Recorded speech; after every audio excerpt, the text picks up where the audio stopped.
Awaalcha Oromoo Dhugaa tuutoyaadha. Maali wanni walitti jiru? Dhugaa yoo walitti jiru. Kanaaf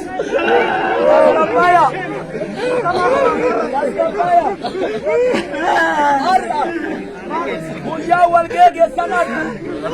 Guyyaan dhugaa walitti himamu. Tuuti dhiiraa, tuuti gootaa, tuuti hayyuu, tuuti beekaa. Dhagahi walla geessisi. Himi eenyaan boochisi. Hin dabra.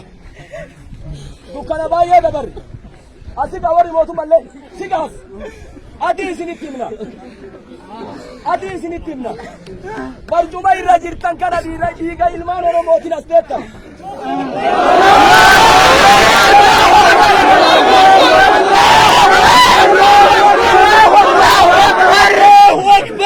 Barcuma irra teettan eegalan biiti. Abiyyi Ahmad irraa jalqabee akka karaa hoogganaa dura taa'amotii fi qareetti milishatti dhiiga dhugaatiin maal yoo isinitti himne hin diddanii haadha ga'uu qaamni fedhe haadha ga'uu hin dabra dukkana baay'eetu nurra dabre kunilleen hin dabra seenaa haa taa'u.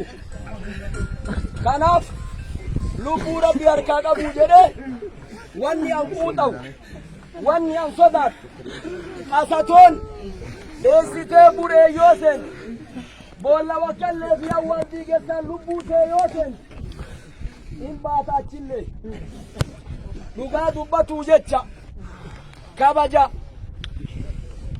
kabaja. Kanaaf ati gootan hayyoota baay'ee Finfinnee irraa dhufe hayyoota baay'ee asirraa dhufe ka biyyooma wajji qabnu ka namooma wajji qabnu ka sabummaa wajji qabnu. Kanaaf eegana argitanii namni illeen bolokeetta fi bishaan illee nuuf hidhaatanuma hedduu. Kanaaf anillee har'a yoo du'e qophiidha. Shakkiin qabu hin shakkina. Yoo du'e dhugaaf du'e duubatti hin qusadhu. Kanaaf har'a obbo Abduljabbaariin ajjeesuun hawaasa Oromoo ajjeesu hawaasa dhugaan isaa gale hawaasa dubbii hubate xiinxallee gallaale karakkatee afaan lugaamame hidhaa jirra. Mataan keenna hidhaa miilli keenna hidhaa galee yoo dhiiga dhangalaafne yoo lafee itti cabne bakka tana asiin geennu hawaasa keenna obboleewwan teennan nu dura eeganaa jira yoo jennu yoo har'a itti akka itti du'aa keennaa awwaalannu dhabnu ajjeesuun sin dhibin Abduljabbaariin awwaalatuu hin dandeenye. Gaaf durallee obboleessa keenna haa caalu awwaalata dadhabne.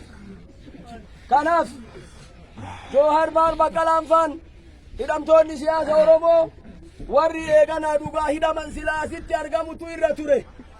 Galanni keenna akkanan turre galanni keenna. Rakkoo kana Rabbi nurraa haa kaasu. Rakkoo kana Rabbi nurraa haa kaasu. Dhugaa awwaalamte abbaan dhugaa Rabbi haa mul'isu. Rabbi haa mul'isu.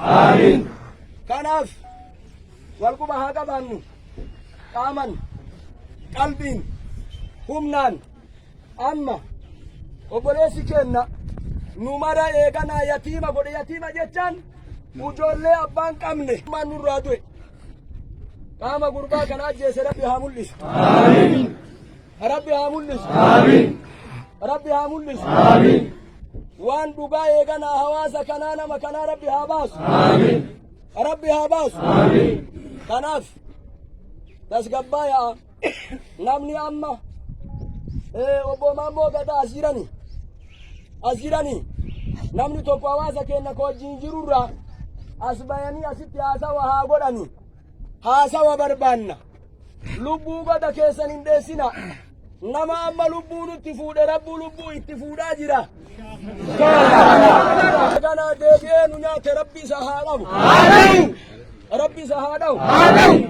Kanaaf akkuma kuunoo nama tokko jira silaa haasa'uuni baay'ee dhumuun taatu guyyaa har'a obbo Maammoo Gadaa yaamee jira bakka kanatti naa haa dhufanii yoo Maammoon hin jiraatin namni eegan argitanii barsiisota baay'ee qabna, hojjettoota baay'ee qabna, hayyoota baay'ee qabna.